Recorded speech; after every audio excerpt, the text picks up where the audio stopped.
उस संस्कृत की व्याकरण में हम सबसे जो पहला टॉपिक पढ़ रहे हैं, वो पहला टॉपिक हमारी संधि चल रहा था। हमने जो पहले वीडियो पढ़े हैं, जो पहले बनाए हैं, उनमें देखा हमने बनाया संधि का पहला भेद स्वर संधि बनाया था।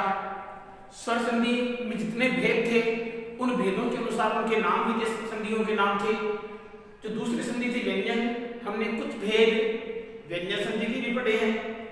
अब हमने स्वर संधि के जो भेद पढ़े हैं, उस भेद के अनुसार उस संधि का नाम, जैसे हमने पहले पढ़ा था दीर्घ संधि, वहां दीर्घ हो रहा था। गुण संधि, गुण हो रहा था। अब ये तो हमें मालूम करना होगा कि गुण वर्ण कौन से हैं, दीर्घ वर्ण। जब तक हमें ये मालूम नहीं होगा कि दीर्घ वर्ण कौन से हैं, गुण वर्ण कौन से हैं, या वृद्धि वर्ण कौन से हैं, आयाति वर्ण कौन से हैं, पररूप और पूर्व में क्या चीज आती है, तो हमें संधि आराम से याद हो जाएगी। ये हमें याद तो करना ही पड़ेगा। गुण वर्ण तीन होते हैं, ए होता है और ए होता है और ओ होता है। तो ए और ओ तीनों गुण वर्ण होते हैं। तो यदि दो वर्णों को, दो स्वरों को जोड़ने पर तीन चीजें, इनमें तीन में से कोई भी एक आता है तो गुण संधि होती है। वृद्धि संधि में हमने देखा कि दो स्वर वर्णों के मिलने पर या दो स्वरों के मिलने पर वृद्धि होती है। वृद्धि किनकी होती है? दीर्घ आ की होती है, या दीर्घ ऐ की होती है, या औ की होती है। ये हमें पिछले वीडियो अगर आपने नहीं देखे हैं तो तब संधि समझ में नहीं आएगी। जब हम शुरू से चीज को देखते हैं संधि समझ में आती है। या जैसे कई बार हम पढ़ते हैं, हम संधि पढ़ रहे हैं, सूत्र संधि पढ़ रहे हैं, हमें सूत्र आते ही नहीं, महसूल सूत्र नहीं आते हैं, तो संधि बिल्कुल समझ में नहीं आएगी। जब तक ये महसूल सूत्र नहीं आएंगे, संधियों के सूत्र नहीं आएंगे, तब तक संधि बिल्कुल भी समझ में आने वाली चीज नहीं है। हम विद्यालय में जाते हैं, पहली बार विद्यालय के अंदर प्रवेश करते हैं, और हमें अगर कक्का नहीं आ रहा है, क्या गढ़ नहीं आ रहा है, और हम इसलिए जाते हैं, हमें किताब दे दी, किताब पढ़ाना स्टार्ट कर दिया, तो साहब किताब बिल्कुल भी नहीं आ सकती है। उसके लिए हमें पहले वर्णमाला सीखना होगा, फिर दो दो अक्षरों को जोड़ के, तीन तीन अक्षरों को जोड़ के, मात्राओं को अक्षरों को जोड़ के, तब जाकर हमें किताब पढ़ना आएगा, तब किताब समझ में आती है। तो जब तक ये वर्णमाला संधि की नहीं समझेंगे, तो संधि की वर्णमाला समझे बिना संधि नहीं आ सकती है। इसलिए संधि को समझने के लिए जितनी वर्णमाला है, इसकी पुरानी वीडियो देखनी पड़ेगी आपको। हम व्यंजन संधि पढ़ चुके हैं, व्यंजन संधि के हमने कुछ भेद पढ़े हैं।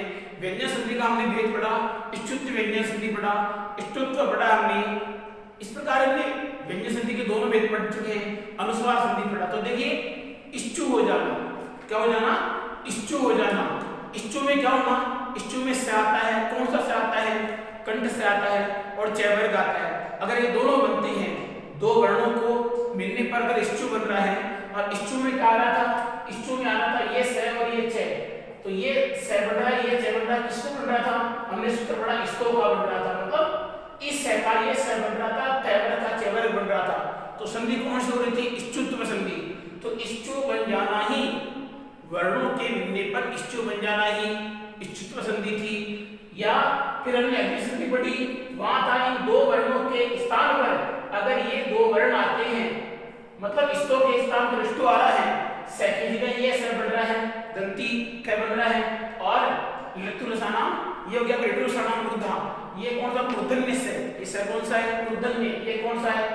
ये अगर लृतुलसानाम दंत है, दंती से है, ये हो गया मूर्धन्य से।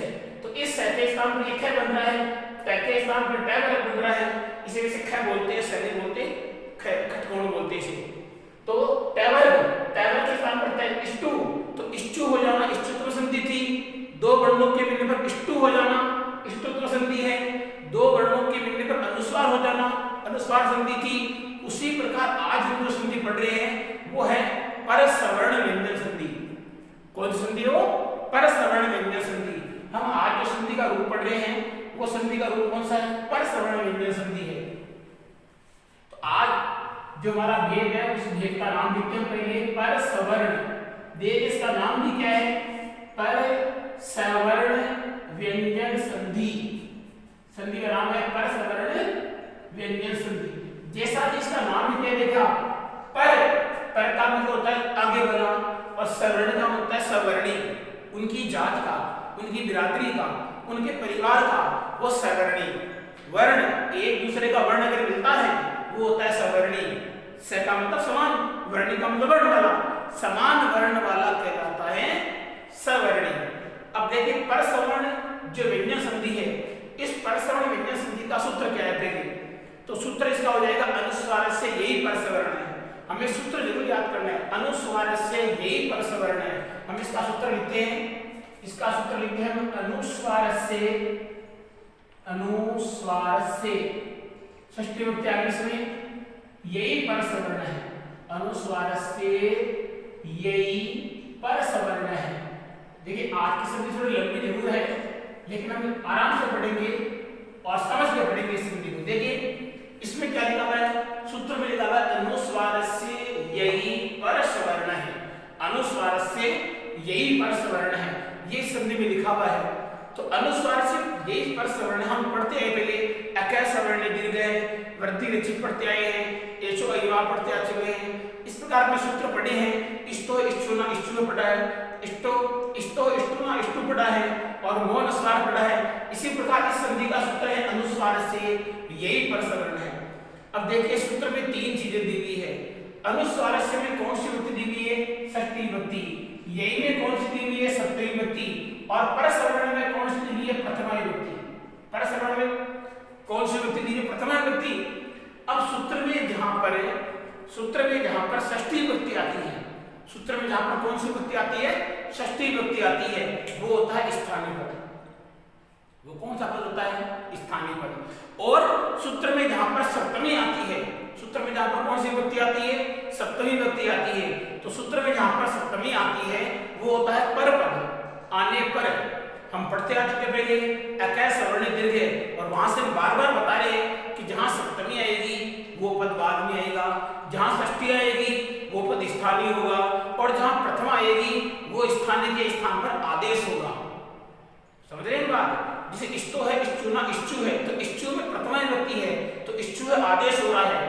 इष्टु में इष्टु प्रथमा विभक्ति है तो इष्टु आदेश हो रहा है। तो जो प्रथमा विभक्ति लगी है वो आदेश होगा। स्थानीय पद जहां से जाएगा उसके स्थान पर जो आएगा वो स्थान पर क्या होगा, आदेश होगा। तो देखिए इसमें ये क्या है, स्थानीय पद, क्योंकि यहाँ पर कौन सी विभक्ति है, षष्ठी विभक्ति है। इसमें कौन सी विभक्ति है, सप्तमी, और इसमें कौन सी है, प्रथमा।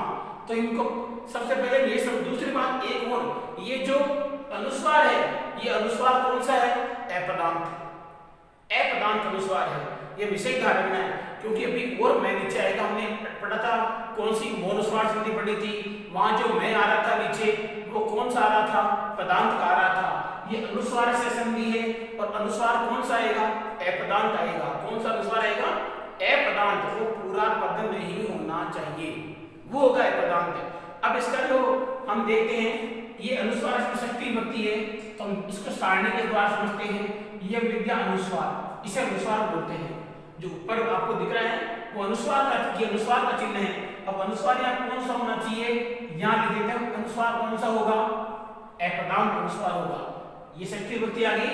अब यही में हम इसको टुकड़ा करेंगे तो यहाँ पर क्या अनुस्वार और यहाँ पर क्या चिन्ह, वो ये लिखा है हम लिख देते हैं। ये तो क्या हो गया, इधर हो गया विद्यार्थियों अनुस्वार हो गया, और यहाँ पर पद में क्या आ गया, ये प्रत्याहार आ गया, और यहाँ पर क्या आ रहा है, पर सवर्ण। यहाँ पर क्या आ रहा है, पर सवर्ण। पर सवर्ण हो गया यहाँ पर। अब पर सवर्ण तो क्या होगा वो बाद में देखेंगे, लेकिन पहले चीज अरे ये क्या चीज है, ये अनुस्वार समझ में आ गया सबके। ये अनुस्वार का चिन्ह है, ये चिन्ह किसका है, ये चिन्ह अनुस्वार का है। ऊपर ये लाइन के ऊपर जो बिंदी दिख रही है, ये जो शून्य दिख रहा है, बिंदी दिख रही है, अनुस्वार का चिन्ह। ये अनुस्वार, अनुस्वार कौन सा होगा, अपदांत, पद नहीं होना चाहिए। अब ये क्या चीज है, प्रत्याहार। ये क्या है, प्रत्याहार। हम यहाँ से लेंगे, हमने टाइम खराब नहीं, इसलिए माहेश्वरी सूत्र पहले से लिख लिया है। अब बिना माहेश्वरी सूत्र के हम संधि नहीं कर सकते, ये हमें पता है चीज का। अब संधि नहीं समझनी है तो सूत्र को याद करना ही नहीं है। अगर इसको देखना है, समझना है, आगे तक लेके जाना है, क्योंकि जहां तक ये संधि चलेगी, जहां तक संस्कृत की ग्रामर चलेगी, ये सूत्र तो आएगा, ये सूत्र तो आएगा। अगर दुनिया में जन्म ले लिया है तो सब दुख तो आएंगे। अगर दुखों से घबराना है, दुखों से डरना है तो फिर जन्म लेते ही बढ़ जाना चाहिए, दुख आएंगे भी। अगर संसार में पैदा हो चुके हैं तो दुख तो आएंगे। अगर हमें संधि आगे तक लेके जाना है या संकट आगे और भी बढ़ना है, चाहे कोई चीज लीजिए, सूत्र तो आएंगे, माइस्टर सूत्र तो आएंगे। तो देखिए ये प्रत्याहार हम ढूंढ रहे थे, ये प्रत्याहार कहाँ होगा? ये प्रत्याहार हेयरबट, जो हेयरबट है सूत्र है, इस हेयरबट के ये से शुरू होगा और कहाँ तक जाएगा? ये तक जाएगा। अब ये कौन सा होगा? कपय का ये, ध्यान से देखिए, ये से शुरू हो रहा है और ये तक जा रहा है, ये से प्रारंभ होकर ये तक जा रहा है, तो सूत्र कौन सा हो गया? यही सूत्र हो गया। सूत्र कौन सा है? ये और ये के हलंत है, तो हलंत का ये कहाँ रहा हमारे पास में? यहाँ आ रहा है। बिना हलंत का शुरू हो रहा है तो बिना हलंत का यहाँ से ये से लगा के ये तक, हम पूरे वर्ण किस जगह लेंगे? ये से लगाकर ये तक। ध्यान रखना है ये एक प्रत्याहार है।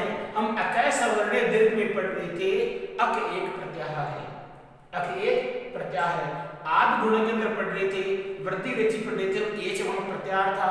अदेंग गुण पढ़ रहे थे तो आद और एक आ रहा था, एक भी प्रत्याहार था।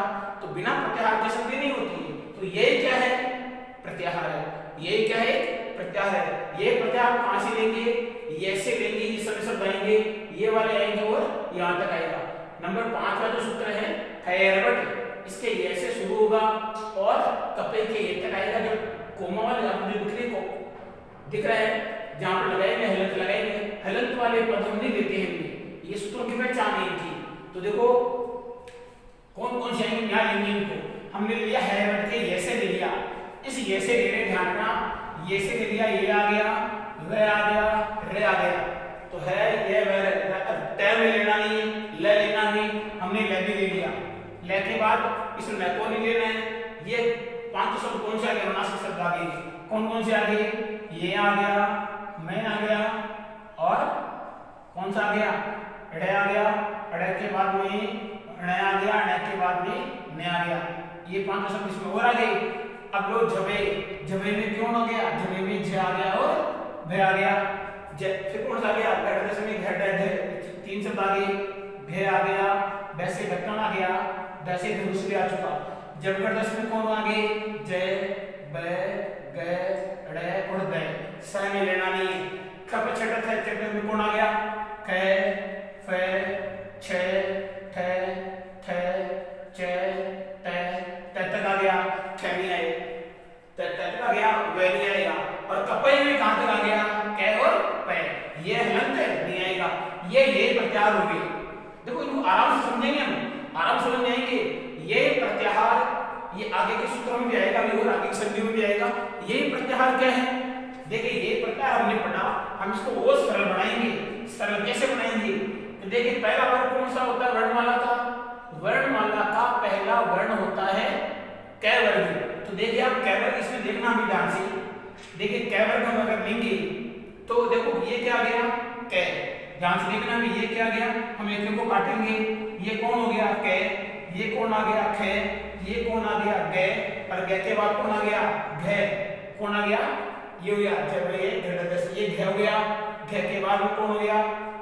पूरा वर्ण ये ड हो गया। ये हो गया पहला कै वर्ग पूरा हो गया। तो मतलब कै वर्ग पूरा हो चुका है, कै वर्ग पूरा हो चुका है। हमने इधर साइड पे कै वर्ग पूरा हो गया, ये कै वर्ग हो गया। अब चलते हैं च वर्ग में चलते हैं। तो च वर्ग में देखिए आप, च वर्ग में हम ये इसका जैसे स्टार्ट कर देंगे तो च वर्ग में ये हो गया च, ये हो गया छ, ये हो गया जे, ये हो गया झे और ये हो गया ये। तो बताइए च वर्ग में कंप्लीट। तो दूसरा वर्ग कौन सा आ गया? च वर्ग के पूरे वर्ण आ गए, कै वर्ग के 5 वर्ण आ गए, च वर्ग के 5 वर्ण आ गए। तीसरा वर्ग कौन सा है? ट वर्ग। तो ट वर्ग में देखिए ये कौन आ गया? ट, ये ठ, ये ड, ये ढ और ये ण। तो तीसरा वर्ण कौन सा था? ट वर्ग। ट वर्ग के 5 वर्ण आ गए। अब लीजिए ट वर्ग, ये आ गया त, ये ठ है, ठ के बाद ये द हो गया, द के बाद ध हो गया, ढ के बाद न हो गया। तो ट वर्ग भी पूरा आ गया, ट वर्ग भी पूरा आ गया। अब लेते हैं 5वां वर्ग पे। तो ये आ गया पे, ये हो गया फे, ये भ और ये मैं। तो मतलब क्या हो गया? प वर्ग भी पूरा हो गया, प वर्ग पूरा हो गया तो प वर्ग के बाद क्या बच गया ये वर्ग, क्या बच गया ये मतलब पांचों वर्ग और ये 4 वर्ण, तो कुल कितने हो गए 29 वर्ण ये प्रत्याहार में आते हैं। बिल्कुल अब समझ गए। अब ये देखो ये प्रत्याहार में क्या आता है, पहला वर्ग क वर्ग च वर्ग ट वर्ग त वर्ग प वर्ग और ये वर्ग है। कितना सरल है, कितना सरल हो गया। अब पूछे ये प्रत्याहार में क्या आता है, तो ये तो बहुत ही कंफ्यूज वाली बात थी, ये हमें याद भी होना चाहिए था। याद तो क्या लिखेंगे तुम ले लेंगे, लेकिन अगर ये प्रत्याहार में पूछे कि ये प्रत्याहार में कितने वर्ण आते हैं 29, ये प्रत्याहार में कितने वर्ण आते हैं 29 वर्ण आते हैं। और कौन कौन से आते हैं, क वर्ग 5, च वर्ग 5, ट वर्ग 5, त वर्ग 5, प वर्ग 5 और ये वर्ग 4, ये वर्ग 4, तो कुल कितने हो गए 29 हो गए। कुल कितने हो गए 29। अब इसको हम आराम से देखो हमने ये ले लिया, समझ चुके। अब इसको हम साफ कर सकते हैं, कोई दिक्कत है, साफ आराम से कर सकते हैं इसको। इसको हम साफ करके इसको सही क्रम में लिख लेते हैं एक बार। इसको हमने ये साफ कर लिया, सही क्रम में लिखेंगे इनको। देखिए आप ये साफ कर लिया हमने इसको यहाँ से, और इनका हम क्रम सही ले लेते हैं। तो पहले लिया हमने क वर्ग क ख घ और ये सब च क्ष, ये लिया ज, ये झ और ये फिर लिया हमने ट ठ ड ढ और ण, ये लिया हमने त थ द ध और ण, ये लिया हमने फिर लिया हमने प फ ब भ और ण, ये भी ले लिया हमने। ये देखो 5 तो ये हो गए, 5 तो ये हो गए। अब क्या बचेगा, ये वर्ग क्या बचा है, ये वर्ग और बचा है, ये मिलकर का ये वर्ग ले लीजिए। ये हो गया ये व र और ल, ये देखिए ये हो गए कुल कितने 5 और ये हो गए 5 × 25, 25 × 29 वर्ण हो गए। कितने वर्ण हो गए 29। अब 29 तो वर्ण हो गए। अब देखिए इसका तरीका एक और सरल तरीका क्या है, प्रत्येक वर्ग का पहला वर्ण, प्रत्येक वर्ग का दूसरा वर्ण, प्रत्येक वर्ग का तीसरा, चौथा और पांचवा वर्ण आ रहा है। प्रत्येक वर्ग के पहले, दूसरे, तीसरे, चौथे, पांचवें वर्ण आ रहे हैं।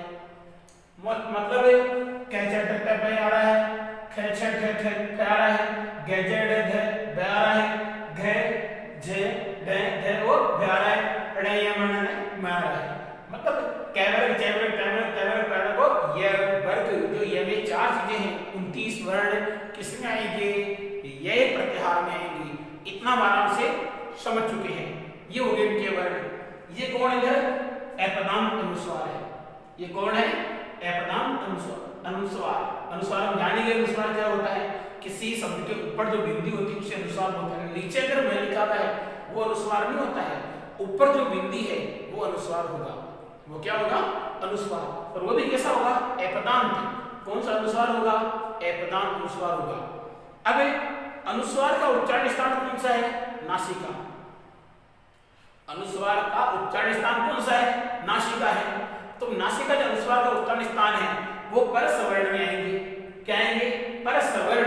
तो देखिए ये अनुस्वार हो गया, तो यहाँ पर ये जो अपदांत अनुस्वार है तो इनका समानी वर्ण कौन सा होगा, अनुस्वार के स्थान पर जो पद आएगा ये बाद में होने पर आएगा। तो अगर अनुस्वार के स्थान पर स्थानीय हो गया, जो ये पद हट रहा है वो तो क्या है, स्थानीय।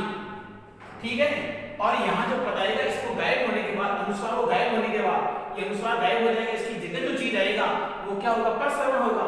तो परसवर्ण अनुस्वार के स्थान परसवर्ण कौन सा आएगा, क ख ग ढ, इनमें से कोई नहीं। अनुस्वार के स्थान पर जो अनुस्वार का उच्चारण स्थान कौन सा होता है, नासिका। अनुस्वार से उच्चारण स्थान क्या होता है, नासिका होता है। तो नासिका में जो पद आते हैं, क्योंकि उच्चारण स्थान साम्यता, उच्चारण स्थान साम्यता, निकटतम जो उच्चारण स्थान है वो आदेश होते हैं। जैसे हमने त्रिक संधि के अंदर पढ़ लिया, गुण संधि के अंदर पढ़ लिया, सब के अंदर पढ़ चुके हैं। तो यहाँ पर परसवर्ण में जो स्थान आदेश वर्ण है वो कौन से होंगे, वो होंगे हमारे अनुसार जो पहले कहते हैं ये मैं रे ण न, ये वर्ण नासिका। जो हमने ये देखो ये रहा ये मैं रे ण न, ये पांचों वर्ण क्या है, नासिका। उच्चारण स्थान से इनका जो नाम था, उच्चारण स्थान था, तो इनका स्थान क्या होता है, नासिका। और अनुस्वार का स्थान क्या होता है, नासिका। तो यहाँ जो पद आएंगे वो नासिका के आएंगे, ये पद आएंगे, मतलब इन पदों के स्थान पर ये अनुस्वार यहाँ से हटेगा और अनुस्वार के स्थान पर जो पद आएगा वो क्या होगा, परसवर्ण होगा। अब ये लगभग पूरी चीज आपके सामने आ गई है। अब इसको एक बार दोबारा और देख लेते हैं कि भाई चीज क्या है। तो दोबारा देख लो आप, संधि का नाम क्या है, परसवर्ण संधि। सूत्र क्या होगा, अनुस्वार से ये परसवर्ण है, अनुस्वार से ये परसवर्ण में अनुस्वार क्या चीज है, सब जान गए अनुस्वार क्या होता है। जैसे मैं लिखे बताता हूँ, जैसे हमने कर दिया सा और सा पे भी, अब ये दिख रहा है ये अनुस्वार, इसे अनुस्वार बोलते हैं। अगर ये मैं नीचे आ जाएगा तो अनुस्वार नहीं होगा, मैं ऊपर चला गया बिंदी के रूप में तो ये अनुस्वार हो गया। यहाँ पर ये क्या हो गया, अनुस्वार। ऊपर अगर मैं आ रहा है अपदांत, मैं कौन सा आना चाहिए, अपदांत में आना चाहिए, तो अपदांत में आ गया तो ये यहाँ अनुस्वार है। अब अनुस्वार यहाँ से क्या होगा, स्थानीय पद, स्थानीय का मतलब यहाँ से जाएगा, इसके स्थान पर जो पद आएगा वो इनमें से आएगा, क्योंकि ये परसवर्ण है। ये क्या है, परसवर्ण है। ये नासिका की है, जो इसका स्थान है वो स्थान। अब ये देखिए अनुस्वार के स्थान पर कह नहीं आ सकता, अनुस्वार के स्थान पर ये चार में से कोई नहीं आएंगे, कौन सा आएगा, पांचवा वर्ण। तो देखिए अब इसका तो कोई मतलब ही नहीं निकला, ये वर्ग का मतलब क्यों नहीं निकला, क्योंकि ये वर्ग में नासिका का पद होता है। भाई क्या वर्ग में नासिका का पद कौन सा है, ड होता है। च वर्ग में नासिका का पद कौन सा है, य होता है। ट वर्ग में नासिका का पद कौन सा होता है, ण होता है। ट वर्ग में नासिका का पद कौन सा होता है, न होता है। प वर्ग में नासिका का पद कौन सा होता है, न होता है। लेकिन ये वर्ग में नासिका का पद होता है, नहीं होता है। तो जब पद ही नहीं होता है तो इसका अनुस्वार बढ़ेगा ही नहीं, इसकी परसवर्ण संधि बनेगी नहीं। इसकी परसवर्ण संधि नहीं बनने वाली है, जो बढ़ेगी वो किनकी बढ़ेगी, इनकी बढ़ेगी। तो ये यहाँ से इसके बाद में ये पद आने चाहिए और ये पद आएंगे, ये पद आएंगे। अब इसका जो बढ़ेगा बाद बताएंगे क्या बढ़ेगा, लेकिन परसवर्ण तो नहीं बढ़ेगा। तो ये पद अगर आएंगे तो इनके स्थान पर, अब इनमें से अगर मान लो, अब हमने लिख दिया, पहला उदाहरण हमने समझा और उदाहरण देख रहे हैं। इस प्रकार हमने देखा कि यहाँ पर जो चीज है वो अनुस्वार है, यहाँ अनुस्वार तो यहाँ अपना स्थान छोड़ेगा और अनुस्वार के स्थान पर जो पद आएगा वो क्या होगा, परसवर्ण होगा। तो तय का परसवर्ण में कौन सा आएगा, तो भाई तय वर्ण को देखना होगा और तय वर्ण के अंदर पंचम वर्ण होता है, ये नासिका। इस पंचम वर्ण का उच्चारण स्थान क्या होता है, नासिका होता है, और इसका उच्चारण स्थान क्या होता है, नासिका। उच्चारण स्थान साम्यता, सवर्णी का मतलब होता है पहले उच्चारण स्थान देखा जाता है, फिर अगर उच्चारण स्थान नहीं होता है तो फिर उस वर्ग को देखते हैं। तो उच्चारण स्थान यहाँ पर क्या हो जाएगा, यहाँ हो गया शाखा सा रह गया, मैं अपना स्थान छोड़ेगा, मैं अपना स्थान छोड़ेगा तब तो कोई नया वर्ण आएगा, ये निश्चित चीज है। तो बात तो जिस प्रकार में जिंदा रहने के लिए भी क्या चीज है, सांस छोड़नी होगी तो नया सांस आएगा। जब तक हम पुराना सांस नहीं छोड़ेंगे तो नया सांस आने का प्रश्न नहीं उठता है। तो नया सांस लेने के लिए पुराना सांस छोड़ना ही होगा, तो नया शब्द लाने के लिए पुराने शब्द को यहाँ से लाना ही होगा। तो यहाँ क्या आएगा, नए, क्योंकि नए इसका पंचम वर्ण है, ये आ गया है। अब ये नहीं है इसके बाद में तय आ गया इसलिए नया आ गया, नहीं, ये यहाँ पर अनुस्वार गया तो इसका सवर्णी आएगा। इस तय का सवर्णी, परपद का सवर्णी, हमने पढ़ा परपद का सवर्णी, तो परपद कौन सा है, तय। अब इसका सवर्णी कौन सा है, नए। नए सवर्णी इसलिए है क्योंकि नए का स्थान क्या होता है, नए का उच्चारण स्थान होता है नासिका, और इसका स्थान नासिका होता है, नासिका का परसवर्णी हो गया इसका, मतलब तय का परसवर्णी क्या हो गया, नासिका हो गया। यहाँ पर में जो वर्ण है, तो पर में वर्ण कौन सा है, उसका सवर्णी, तो सवर्णी कौन हो गया, न हो गया, पंचम वर्ण। अगला उदाहरण इसका देखते हैं, और उदाहरण हमारे पास ऐसे खूब सारे इसके उदाहरण है। हमने अगला उदाहरण पढ़ा, मान लीजिए कम धन ठह, कम धन ठह पढ़ा। अब कम कोई पद नहीं है, कम पद नहीं है, तो मैं प्रधान शब्द है, तो कम प्रधान है तो मैं यहाँ से रहेगा, और मैं के स्थान पर जो पद आएगा, मैं स्थानीय पद है, स्थानीय के स्थान पर जो आदेश पद आएगा वो क्या होगा, पर जो वर्ण है उसका सवर्णी। तो पर में वर्ण कौन सा है, ठे, इसका सवर्णी, इसका सवर्णी कौन सा हो गया, इस जो नासिका इसका वर्ण वाला कौन सा है, नासिका का सवर्णी कौन होगा, ना तो ठहरेगा, तो ठे का सवर्णी कौन सा है, न हो गया। ये न यहाँ पर, यहाँ है, हमने यहाँ 5 वर्ण थे, 7 पढ़ दिए को, ये, मैं, रे, न और मैं और मैं, ये थे सवर्णी वाले। तो इसका सवर्णी कौन सा हो गया, न हो गया। तो हमने यहाँ पर कर दिया है, कहता कह, ये नादा हो गया और ये ठह, ये सवर्णी हो गया, न आ गया। अगला उदाहरण देख सकते हो आप, तो अगला उदाहरण क्या बन गया, अगले उदाहरण में देखिए आप, जैसे हम बना रहे हैं अम, क्या बना रहे हैं, ये अम दाना चीता है, बनाइए इसको, आप बनाइए। देखिए अम में अनुस्वार कहाँ आ रहा है, अम के अंदर अनुस्वार आ रहा है मैं पर, जो मैं है ये अनुस्वार दिख रहा है आपको, ये अनुस्वार हो गया, ये अपना स्थान छोड़ेगा, इसको जाना ही होगा, इसके स्थान पर आना ही किसको होगा, इसका पंचमी वर्ण सवर्ण। तो यहाँ से ये गया मैं यहाँ पर अनुस्वार गया, अब अनुस्वार के स्थान पर जो पद आएगा वो चैका सवर्णी होगा। तो चैका सवर्णी कौन हो गया, चैका सवर्णी में इधर है नहीं, अगर मान लो इनमें से पंचम इधर नहीं है तो नहीं आएगा, आना ही इनमें से है, तो चैका पंचमणी है, कहाँ गया, ये रहा, लिख दो आप यहाँ तक, तो कोई दिक्कत नहीं है इसमें, तो समझने वाली चीज इतनी नहीं है, क्या समझना है, जो पहले से समझा उसको ही समझना है। तो ये हो गया अंचित हो गया, क्या हो गया अंचित। इस प्रकार से इसके उदाहरण और भी खूब सारे उदाहरण हैं, ये मान लो एक उदाहरण और देख लेते हैं, वही महत्वपूर्ण उदाहरण है, तो उसका उदाहरण देखिए, ये हो गया चम और ये हो गया चू। चम के पद नहीं है, चू के पद नहीं है, तो देखो चैका तो गया कौन, चे, मैं के स्थान पर इसका सवर्णी आएगा, तो इसका सवर्णी पंचमी वर्ण कौन सा हो जाएगा, ये संधि क्या हो जाएगी, चंचू, संधि क्या हो जाएगी, चंचू। इस प्रकार जो ये हमने संधि पढ़ी परसवर्ण, ये परसवर्ण का फर्स्ट भाग था, परसवर्ण का पहला भाग था। हमारे 10th क्लास के अंदर परसवर्ण के 3 भाग हैं, वो 3 भाग, पहला परसवर्ण संधि ले ली, दूसरी तोरली लत्व संधि ले ली, और तीसरी अनुनासिक संधि ले ली। हालांकि तीनों संधियां अलग अलग होती है, लेकिन 10th क्लास की जो माध्यमिक शिक्षा बोर्ड का सिलेबस है उसके अनुसार अनुनासिक को, परसवर्ण के फर्तवा को और तोरली तीनों को लेकर के एक संधि बनाई है परसवर्ण संधि, हमें नाम उसका परसवर्ण लिखना है। तो अगली संधि हम पढ़ते हैं, जो नई संधि और हमारे जो कोर्स के अंदर दी गई है वो देखते हैं हम क्या संधि है। तो हमारी जो 3 संधियां हैं उन तीनों संधियों का नाम अलग अलग ही है, और कंपटीशन की दृष्टि से देखेंगे तो और भी अलग अलग है, लेकिन शिक्षा बोर्ड के अनुसार हम पाठ्यक्रम के अनुसार थोड़ा चल रहे हैं, लेकिन कंपटीशन के साथ लेके चल रहे हैं। अगली संधि का नाम क्या होगा, लत्व व्यंजन संधि। संधि का नाम क्या है, लत्व, तो नाम है इसका क्या है, लत्व। हमने संधि पढ़ी पहले, दीर्घ हो जाना दीर्घ संधि थी, गुण हो जाना गुण संधि थी, इच्छु, देखिए हम क्या पढ़ रहे हैं, इच्छुत्व पढ़ रहे थे हम, तो इच्छु हो जाना ही इच्छुत्व संधि थी, और फिर हमने पढ़ी इष्टुत्व, इसमें क्या हो रहा था, इष्टु किनका हो रहा था, इष्टो का हो रहा था, इष्टो के स्थान पर या तो इच्छु आ रहा था, तब संधि कौन सी हो रही थी, इष्टुत्व संधि हो रही, इष्टो के स्थान पर इष्टो आ रहा था, वो संधि कौन सी, इष्टुत्व हो रही थी।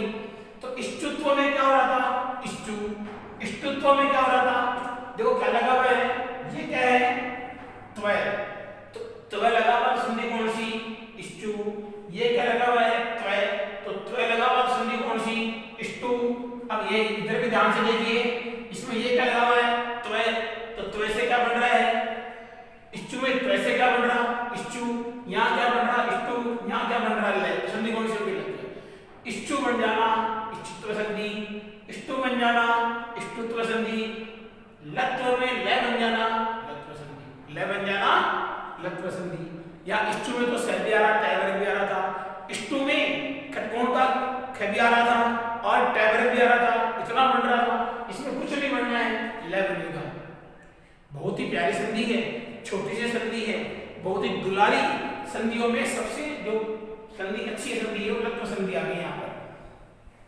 अब इस संधि का सूत्र क्या होगा, देखिए लत्व संधि का सूत्र क्या होगा, लत्व संधि का सूत्र है तोरली, सूत्र क्या इसका, तोरली, सूत्र बड़ा अजीब है, तोड़ली नहीं तोरली, रह है, कोई बोलेगा तोड़ली तोड़ली नहीं, तोड़ली बिना नहीं तोड़ कुछ नहीं करना है, तोड़ना नहीं है, तोरली संधि है। इसको अलग अलग करेंगे हम, अलग अलग करने पर नाम यहाँ पर क्या आ गया, तो है, इधर क्या आ गया, ली है, ध्यान देखना, ये ली आ गया, ये तोहर आ गया। अब हम ये तो किससे बना है, ली। अब देखो हम देखते हैं सूत्रों में विभक्ति होती है, इसमें कौन सी विभक्ति है, षष्ठी, इसमें कौन सी विभक्ति है, षष्ठी। कैसे विभक्ति, हम पढ़ रहे थे गुरु, गुरु में शब्द कौन सा था, गुरु, और क्या बन रहा था, गुरु है। फिर आगे भानु, भानु से क्या बन रहा था, भानु है। शिशु से क्या बन रहा था? शिशो है। अब देखो गुरु से क्या बन गया? रो है से गुरु, नो है से भानु, रो से गुरु, नो से नु, सो है से सु, तो है से। आगे समझ में? बिल्कुल सही जगह पहुंचे हैं हमें। तू का बन गया तो है, रू का बन गया रो है, नु का बन गया नो है, सु का बन गया सो है, तो तू का बन गया तो है। षष्ठी विभक्ति एकवचन। उकारांत शब्द में षष्ठी विभक्ति एकवचन क्या आ गया? तू। तो तू का मतलब हो गया तैवर्ग। तू का मतलब क्या हो गया? तैवर्ग। और नीचे लिख देते हैं तैवर्ग। कौन सी विभक्ति इसमें? षष्ठी। इसमें कौन सी विभक्ति? सप्तमी। तो देखिए षष्ठी विभक्ति क्या होती है? हम पहली संधि से पढ़ते आ चुके हैं कि जहां पर षष्ठी विभक्ति होती है वो स्थानीय पद होता है, जिसमें सप्तमी विभक्ति होती है वो परवर्ण होता है। तो पर में कौन आ गया? ल। पर में कौन आ गया? ल। इधर लिख दिया हमने ल। ये कौन है? तैवर्ग। ये कौन है? तैवर्ग। तो तैवर्ग में कौन आ गया? तै, ये थ, ये द, ये ध और न। ये तो हो गए पूर्व वर्ण। और परवर्ण में कौन है? इसकी परिभाषा क्या हो गई? इसकी परिभाषा हो गई तैवर्ग के बाद में ले आने पर ल हो जाना। तैवर्ग के बाद में ले आने पर ल हो जाना ही तत्व संधि है। कितनी सरल संधि है? तैवर्ग के बाद में ले आना ही, तैवर्ग के बाद में ले आने पर ल हो जाना ही, तैवर्ग के बाद ले आने पर ल हो जाना ही लत्व व्यंजन संधि है। समझ गया? बिल्कुल ही सिंपल संधि है, आसान संधि है। पर में जो वर्ण है उसके वर्ण का वर्ण हो जाना ही पर सवर्ण। ये किसकी परिभाषा होगी? देखो पर में जो वर्ण है उसके समान, पहले क्या था? उसका सवर्णी हो जाना। पहले संधि क्या थी? हमने पहले पर सवर्ण संधि पढ़ी। इसकी परिभाषा थी कि पर में जो वर्ण है अनुस्वार के स्थान पर में जो वर्ण है आगे उसके वर्ण का सवर्णी हो जाना पर सवर्ण था। इसकी परिभाषा क्या होगी? कि तैवर्ग के स्थान पर में जो वर्ण है उसका समान वर्ण हो जाना, मतलब वो वर्ण ही हो जाना। क्या संधि है? पर सवर्ण। पर में जो वर्ण है उसके समान वर्ण हो जाना ही क्या है? पर सवर्ण संधि। ये इसकी हो चुकी बात। ठीक है? अब देखिए ध्यान से, अब इसको साफ कर देते हैं। तो यहाँ तैवर्ग उदाहरण देखते हैं। इसका उदाहरण क्या है? उदाहरण देखिए, ये हमने पढ़ा तत् धन लीन है। तत् धन लीन है। क्या ये तैवर्ग है? ये तैवर्ग है। भाई तैवर्ग आ रहा है तो तैवर्ग है। ये क्या रहा है? तो ल है। बिल्कुल सही बैठ रहा है। ये तोरली में तू है, ये ली है। ली का मतलब ल। ल का वर्ण आ गया था। इधर देखो ल आ रहा है तो ल है। इधर तैवर्ग आ रहा है तो तैवर्ग में से कोई भी एक वर्ण आना चाहिए। तय आ गया। इसका नहीं देखना है, अंतिम वर्ण। संधियां इन दोनों की भी इनसे कोई मतलब नहीं। संधियों में संधियों मतलब इनसे इन दोनों वर्णों से मतलब। तय हटेगा, तय के स्थान पर क्या आएगा? तय के स्थान पर ल हो जाना ही। तो ये तय के स्थान पर ल होगा। तो देखिए कैसे होगा? ये हो गया तय के स्थान पर तय। तो ये हो गया तय स्थानीय वर्ण है। स्थानीय वर्ण के स्थान पर जो आदेश वर्ण होगा वो आदेश वर्ण कौन सा होगा? ल होगा। तो लिख दिया हमने ल। ली का ली और क्या आ गया? न है। क्या आ गया? नहीं। तल्लीन है। क्या हो गया? तल्लीन है। ध्यान से देखना है कितनी सरल संधि है। बिल्कुल सरल संधि है। तैवर्ग के स्थान, तैवर्ग के बाद में ले आने, केवल ले आने पर। अब तैवर्ग में कितने वर्ण होते हैं? तैवर्ग में 5 वर्ण होते हैं। उन 5 में से कोई एक वर्ण होना चाहिए, वो यहाँ से गायब होगा। उसके बाद में आना चाहिए? ले आना चाहिए। तो जो तैवर्ग गायब होगा उसकी जगह क्या बनेगा? ल ही बनेगा। क्या बनेगा? ल ही बनेगा। यही संधि है, यही संधि है। ये इसका बनाने का बिल्कुल जो तरीका है, यही इसका सूत्र है। तल्लीन तय गया, तय के स्थान पर कौन आ गया? ले आ गया। ली का ली दिया, ले का ले। तल्लीन है। क्या लिख दिया? तल्लीन है। अब ये कुछ ले देंगे ना, इसमें तो ए है कि नहीं? बस ए तो है ही नहीं, तभी तो अर्धमात्रिक है। अगर ए होता फिर ये यहाँ पर हलंत नहीं आता, इसलिए तय यहाँ पर कौन सा हो गया? आधा। अगर हम ये कह दें निशा ये लो, तत् धन है लीन है, फिर तय कहाँ है? यहाँ पर यहाँ तय थोड़ी है सर, तय तो है। हमें तो तय दिख रहा है भाई, मुझे तय नहीं दिख रहा। इसमें तय नहीं है, इसके अंदर बात का वर्ण है भाई। धन के पहले इसमें तय है, गलत। धन के पहले तय नहीं है। धन के पहले क्या दिख रहा है आपको? तय दिख रहा है। सर आप भी कैसी बातें करते हो? हमें सबको तय दिख रहा है भाई, इसमें तय नहीं है, इसमें जो धन के पहले वाला वर्ण तय नहीं है, धन के पहले वर्ण क्या है, ए है। सर आपको ए कहां से दे दिया, हम लोग नीचे देख रहे हैं तय दिख रहा है, ऊपर से देख रहे हैं तय दिख रहा है, इधर आके देख रहे हैं तय दिख रहा है, नहीं है, क्योंकि ये तय कैसे बना है, ये तय बना है तय और बाद में कौन आ रहा है, देखिए बाद में कौन आ रहा है, बाद में पहले कौन, तो धन के पहले कौन आ गया, धन के पहले ए आ गया। देखिए पढ़ाने का जो फंडा है ये जहां से दे दिया, ये हमें बचपन से बताया नहीं गया, तो हम जब पढ़ते थे तो हमें नहीं बताया गया, बस तय के बाद में ले आ जाए।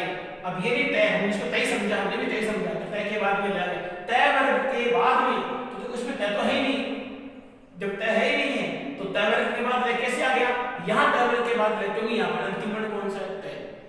ये समझना है हमें चीज, ने हम समझाएंगे वैसे समझे, तय वर्ग के बाद कई बच्चे इसके अलग नहीं लगा रहे, सर ने कहा तय वर्ग के बाद में ले आ गया, तय के बाद तो ले आ गया, ये तय वर्ग नहीं है, क्योंकि इसमें तो अभी है, ये तय वर्ग है, इसमें ए नहीं है। अब ये नहीं सर हमने यहाँ से देखा, इसमें ए नहीं दिख रहा है, हमने इधर देखा, ऊपर देखा, पीछे देखा, दूसरी देखा। देखिए जितना हम जानते हैं आप कहाँ गलती कर सकते हो, हम जानते हैं आप कहाँ छोटी छोटी गलती कर सकते हो, ये हम पहचानते हैं, क्योंकि जितना गधा छात्र होता है, ये फंडा है लाइफ का, ये एक खोज है कि जितना गधा छात्र होता है वो उतना ही अच्छा मास्टर बनता है, जितना गधा छात्र होता है उतना ही अच्छा मास्टर बनता है, उसे पता है, उसको पता है, उससे बचपन में छात्र के जीवन में उससे गधागिरी कहाँ हुई है, उसे गधागिरी कहाँ हुई है, तुम्हें पता है गधागिरी कहाँ हो सकती है, इसलिए हम आपको नहीं उड़ रहे, कम से कम आप तो बदलो, इसलिए समझ जाओ जो टीचर जो मास्टर सबसे अच्छा पढ़ा रहा है, समझ लो क्या है, समझ लो क्या था, है तो अच्छा, पहले क्या था, ये तो देखो आपके सोचने समझने की शक्ति है, ये अगर हम पढ़ते थे हमें बताई नहीं चीज, बताई नहीं गई कि यहाँ पर तय वर्ग है क्या वर्ग है, लेकिन आपको इसी बताएगी, हमें पता था हमसे काम हुई क्या क्या बस हुई, तो ध्यान रखना है ये चीज, वही हमने भी कई बार सुना है कि कभी आपने गधे को हंसते हुए देखा है, गधा कभी नहीं हंसता है, गधा कभी, हम क्लास के अंदर पढ़ाते रहते हैं, कई बच्चे ऐसी बातें रहती है पूरी क्लास हंस पढ़ती है, इसका मतलब वो इंसान है, लेकिन कोई कितना ही पढ़ाने पर कितना ही कुछ करने पर जैसे कि जैसा बैठा रहता है, इसका मतलब वो गधा है, और गधा कभी हंसना स्टार्ट कर दे तो समझ लो इंसान बनने की प्रक्रिया में है, और इंसान अगर हंसना बंद कर दे तो समझ लो वो क्या बनने की प्रक्रिया में है, बढ़ सकता है, इसलिए जीवन में हंसते रहो, जीवन में हंसते रहो, हंसना एक कला है, हंसना भी क्या है, कला है, ये भी एक कला है कि इसमें आपको क्या दिख रहा है, तय दिख रहा है, तो पहले हो गया, इस धन के पहले क्या दिख रहा है, ए दिख रहा है, हमें ये लेना पड़ेगा, अब हमें ए नहीं दिख रहा है, समझ गए बिल्कुल, अब ए नहीं है, तो इसके स्थान पर क्या बढ़ गया, ले बढ़ गया, इसके उदाहरण बहुत ही कम उदाहरण है, लेकिन संधि अच्छी है। अब देखिए अगला उदाहरण समझते हैं, और देखिए हमने समझ लिया यहाँ पर उद्धधन लेख है,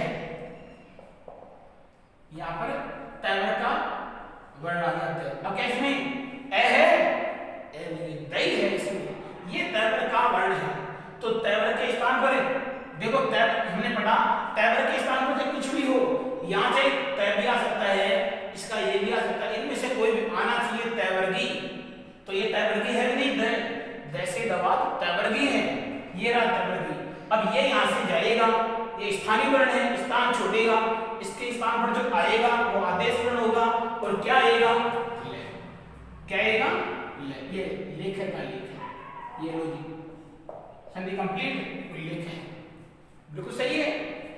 अब एक चीज थोड़ा और देख लेते हैं, वो भी चीज परीक्षा में कई बार पूछ ली जाती है, इसको भी हमें समझना है, तो देखिए ये लिख दिया हमने,